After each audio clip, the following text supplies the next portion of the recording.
जय जिनेन्द्र शाह। आज का सब्जेक्ट है शरीर रूपी कुंभ को तो धोया, मगर मन रूपी कुंभ को कौन धोएगा।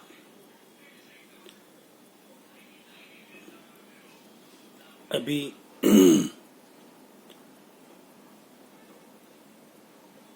प्रयागराज में पूर्ण कुंभ मेला चल रहा है। भारत के कोनों कोने से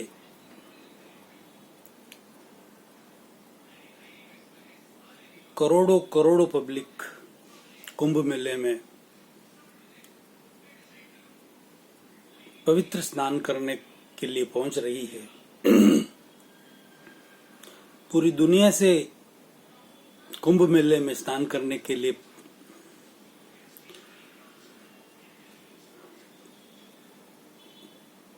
मेरे कहने का तात्पर्य यह है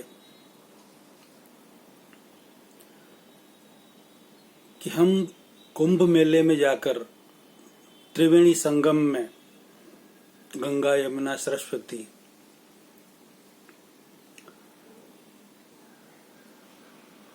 इस तन को, इस शरीर रूपी कुंभ को स्नान करवाते हैं।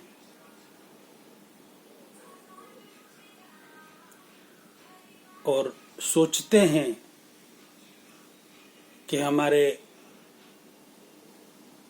सारे पाप धुल जाएंगे।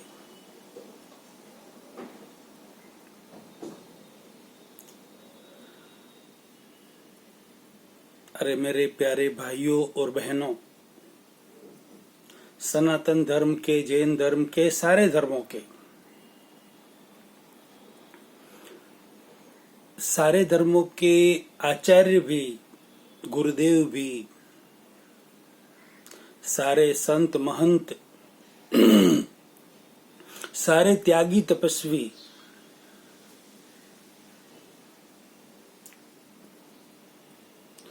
सारे शंकराचार्य भी आप सब से हाथ जोड़कर, आप सबके चरणों में प्रणाम कर कर मैं निवेदन करना चाहता हूं कि हम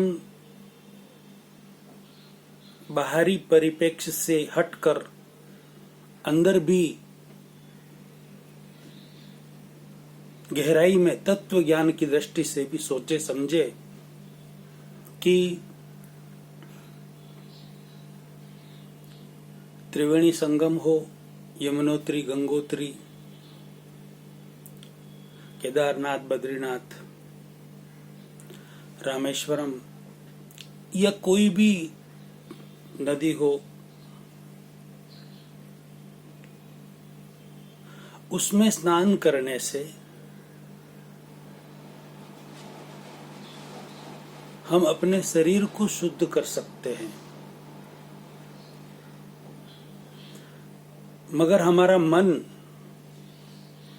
हमारी आत्मा शुद्ध नहीं हो सकती। पानी में स्नान करने से मन शुद्ध नहीं हो सकता। हमारी आत्मा के ऊपर जो कर्म रूपी आवरण चढ़े हुए हैं वह शुद्ध नहीं हो सकते। यह सनातन सत्य है मेरे अनुसार। आप सब के अनुसार आप सब मुनि, आचार्य, महाराज, गुरुदेव, योगी, शंकराचार्य जी,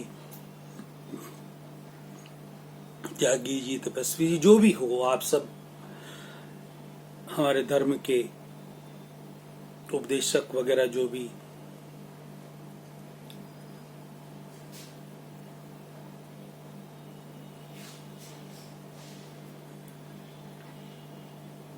आप सब अपने अपने अनुसार, अपने मत के अनुसार सही हो सकते हैं, होंगे भी, लेकिन तत्व को आप भी समझिए कि पानी में नहाने से हमारे पाप कैसे धुलेंगे, उसके पीछे का कोई सिद्धांत है, कोई रीजन है, कोई कारण है आपके पास? मैं ऐसा नहीं कहता कि आप जो कह रहे हैं वो मिथ्या है, आप अपने अनुसार 100% सही है अपने अनुसार, मगर मैं मेरे अनुसार जो बात कर रहा हूं अभी,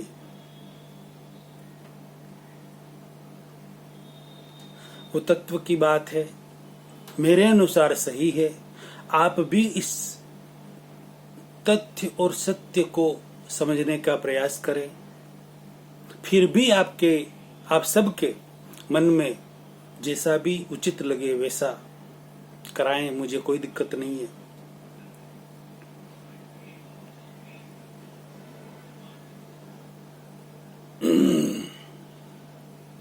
कबीरदास जी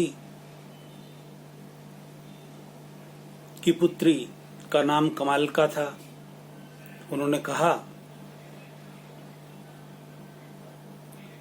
कि पानी में नहाने से तरे यदि कोई, पानी में नहाने से तरे यदि कोई, तो मीन ही तरेगी जाको पानी में ही घर है। यदि पानी में नहाने से कोई तर जाता है, मोक्ष में वैकुंठ में चला जाता है, तो सबसे पहले तो मीन मछली ही मोक्ष में जाएगी जिसका पानी में ही घर है। त्रिवेणी संगम में, यमुनोत्री गंगोत्री में ही घर है, सबसे पहले तो वो मोक्ष में जाएगी। पानी में नहाने से तरे यदि कोई, तो मीन ही तरेगी जहां को पानी में ही घर है। जो भभूत लगाते हैं बाबा, नागा बाबा, उन सबको मैं प्रणाम करता हूं हाथ जोड़कर, और पहले क्षमा मांगता हूं। आप भभूत लगाते होंगे, कोई भी कारण होगा, आप अपने अनुसार बिल्कुल सही है, मगर मेरे अनुसार मेरी बात अलग है, तर्क की दृष्टि से मेरी बात अलग है। कबीरदास जी की पुत्री आगे बोलती है, भभूत लगाने से तरे यदि कोई, पूरे शरीर अंग पर भभूत लगा दी, भभूत लगाने से तरे यदि कोई, तो गधा ही तरेगा जहां को राख ही में घर है।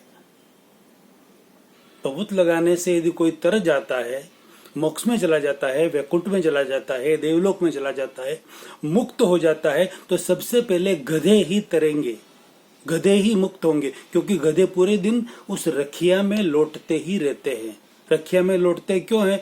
कि गधे पालने वाले लगभग कुंभकार, गड़े बनाने वाले होते हैं, और वो जब गड़ा बनाते हैं तब उन घोड़ों को पकाने के लिए आग जलाते हैं काफी, तो उनके यहाँ कायम के लिए रखिया होती ही रहती है, तो वो गधे उन रखिया के अंदर लौटते ही रहते हैं, खेलते रहते हैं, बैठे रहते हैं। तो कमाल का कहती है कि भभूत लगाने से कोई तरे यदि कोई, तो गधे ही तरेंगे जाको राख ही में घर है। फिर आगे कबीरदास जी की पुत्री कहती है, कहत कमाल का कबीरा की लड़की, कहत कमाल का कबीरा की लड़की, वही तरेगा जहां के हृदय में हर है, हरि है, भगवान है।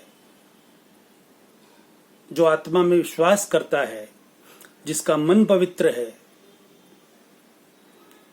जो मानवता में विश्वास करता है, जिसमें इंसानियत है, जो झूठ और चोरी से बचता है, जो व्यभिचार से बचता है, गलत काम नहीं करता, सबका भला सोचता है, प्रामाणिक है,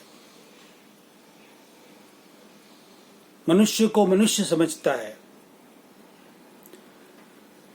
वही पुरुष तर सकता है,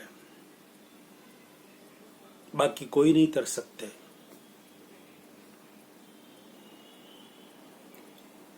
फिर बाल मुंडवाते हैं, बाल मुंडवाने से यदि कोई उतर जाता है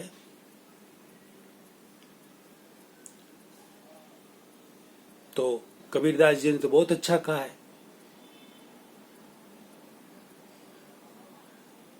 जो भी मुंडवाते हैं उन सब के लिए कि मूंड मुंडाए जो हरी मिले, मूंड मुंडाए जो हरी मिले तो हर कोई ले मुंडाए। बार बार के मूंडते भेड़ न वे खुट जाए। जो मूंड मुंडाने से हरी मिल जाए तो सब मूंड मुंडाई लो ना, हर कोई ले मुंडाए। जो बार बार के मूंडते, भेड़ के ऊपर से जो ऊन उतारी जाती है वो तो बार बार उनके ऊपर से ऊन उतारी जाती है पूरी जिंदगी भर। तो सबसे पहले तो वैकुंठ में, देवलोक में, स्वर्ग में, मुक्ति में, मोक्ष में, जो भी आप कह लो आपकी भाषा में, उन सब में तो सबसे पहले भेड़ जाएंगे, आपके लिए जगह ही नहीं रहेगी। ये मेरे सारे हिंदू भाइयों के लिए उन्होंने कहा है कबीरदास जी ने, और सारे मुस्लिम भाइयों के लिए भी कहा है कि कंकर पत्थर जोड़कर, कंकर और पत्थर जोड़कर मस्जिद दी बनाए, ऊपर चढ़कर बांग दे।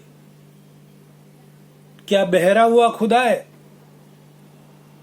क्या खुदा बहरा हो गया जो ऊपर चढ़कर बांग दे रहा है? तो अंदर दिल से उन्हें पुकार, वो सुन लेगा तेरी। तो बाहरी कोई भी क्रिया करने से बाहर की पवित्रता हो सकती है, मगर आंतरिक पवित्रता, मन के ऊपर जो मैल है, कोई बुरा न लगाए। हाथ जोड़ता हूं। ऐसे ही संतों के दोहे हैं।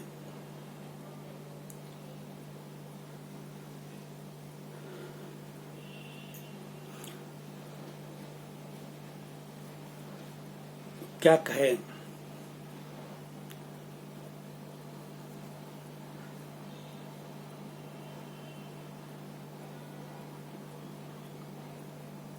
मन के ऊपर जो भी मैल है, दोहा बोलना चाह रहा था लेकिन दिल ने मना कर दिया कि नहीं बोलना चाहिए, किसी को गलत लग जाएगा।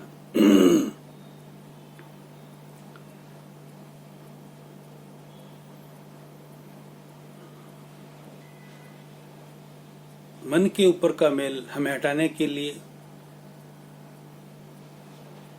प्रायश्चित रूपी जल, पश्चाताप रूपी जल, पछतावा रूपी जल, आलोचना रूपी जल, माफी रूपी जल और दोबारा ऐसे दोष पाप नहीं करने का प्रत्याख्यान रूपी जल ही काम आता है, न कि गंगा, गोमती, गोदावरी, जमुना, त्रिवेणी संगम वगैरह का जल सिर्फ और सिर्फ मनुष्य के मन को नहीं धो सकता, तन को धो सकता है। मन को धोने के लिए तो पश्चाताप करना पड़ेगा, प्रायश्चित करना पड़ेगा। बहुत ही सुंदर महाभारत की घटना है। महाभारत पूरा होने के बाद पांडवों की विजय हो गई, ये अच्छी तरह से आप भी जानते हैं। प्रासंगिक बात है,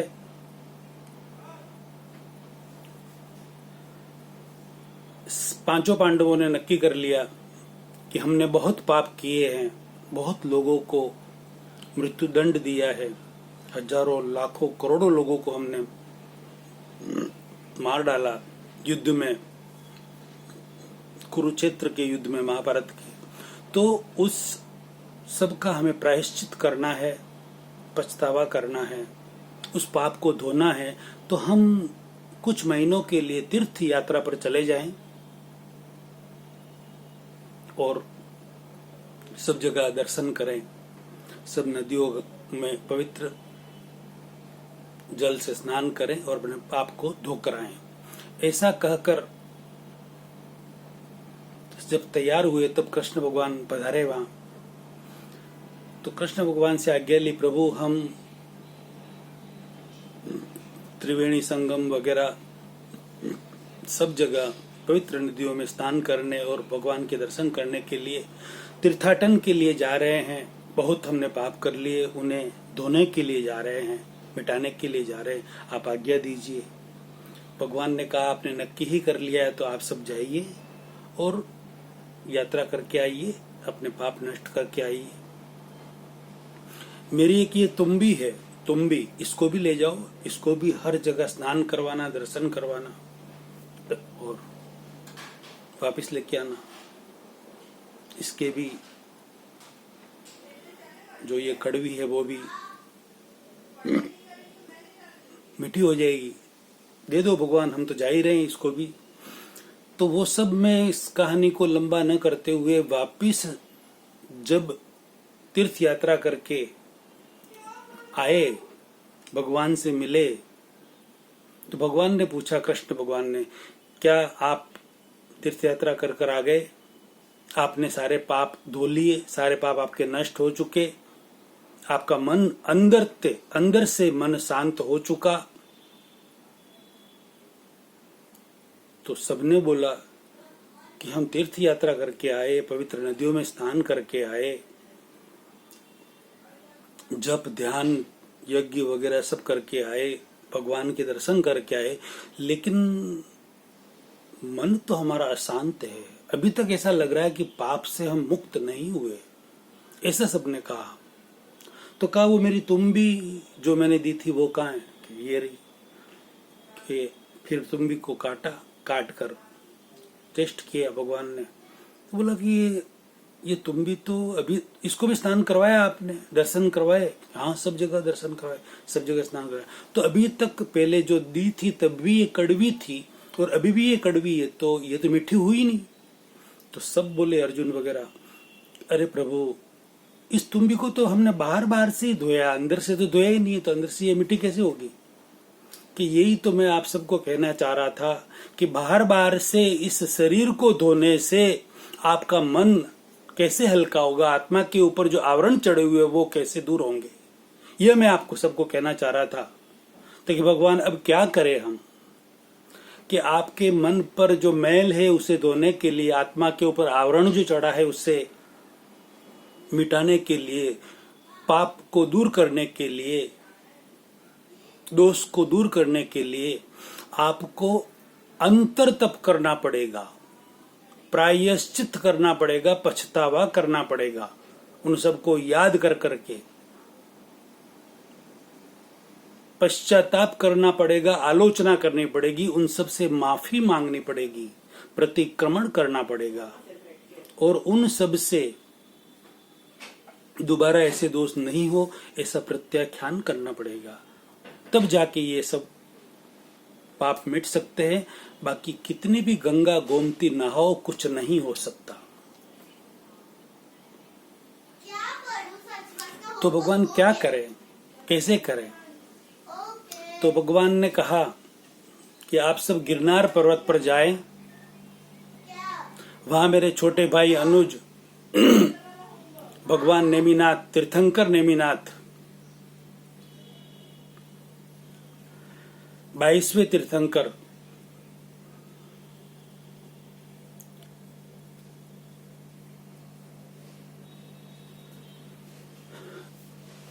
मेरे ही भाई है, छोटे भाई है, उनको कैवल्य प्राप्ति हो चुकी है, वो तीर्थंकर है।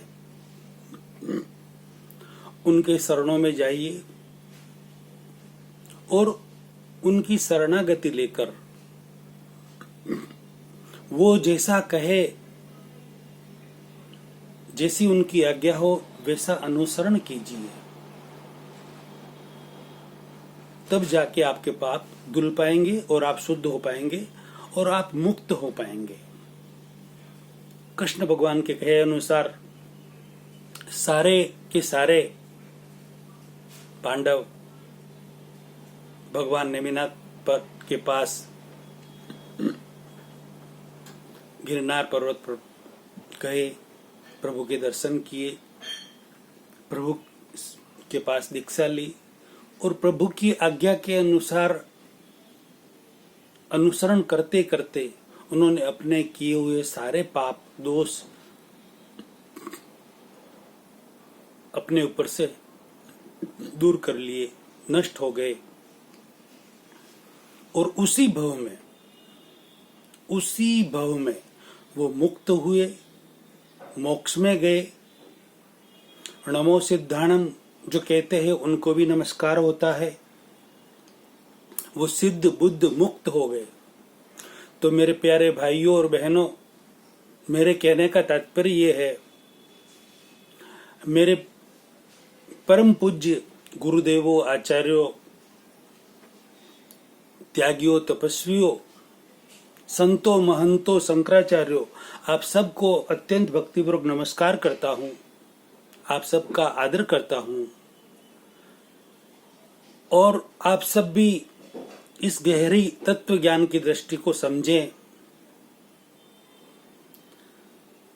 कितना भी कुछ भी कर लो, कितने भी आप वहां पर खड़े होकर उस पानी में संकल्प कर लो, विकल्प कर लो, जो करना है सब कर लो, उससे कुछ नहीं होगा। जिनके साथ जो दोष हुए हैं उन्हें याद करके पश्चाताप करना पड़ेगा, प्रायश्चित करना पड़ेगा, पछतावा करना पड़ेगा, उस पाप की, उस दोष की आलोचना करनी पड़ेगी। तभी जाकर वो पाप दोष मिट सकेंगे, आप उससे मुक्त हो सकते हैं, बाकी नहीं हो सकते। पानी में नहाने से सिर्फ तन साफ हो सकता है, मन साफ नहीं हो सकता। ये मेरे अनुसार 100% सही है। इस पर सोचें, विचारें और आपको जैसा उचित लगे वैसा करें।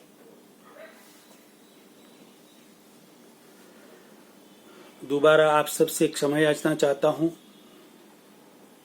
ये वीडियो अच्छा लगा हो तो लाखों करोड़ों व्यक्तियों में शेयर करें, सबको रियलिटी का पता चले कि एक्चुअल में हम कर क्या रहे हैं और हमें करना क्या चाहिए।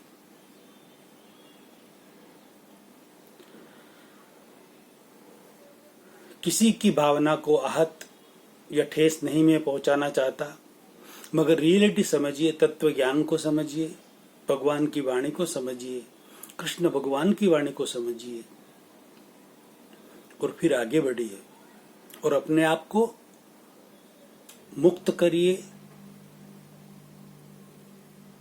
बाहरी क्रियाकलापों से कुछ बाहरी परिवेश पवित्र हो सकता है, मगर आंतरिक नहीं हो सकता।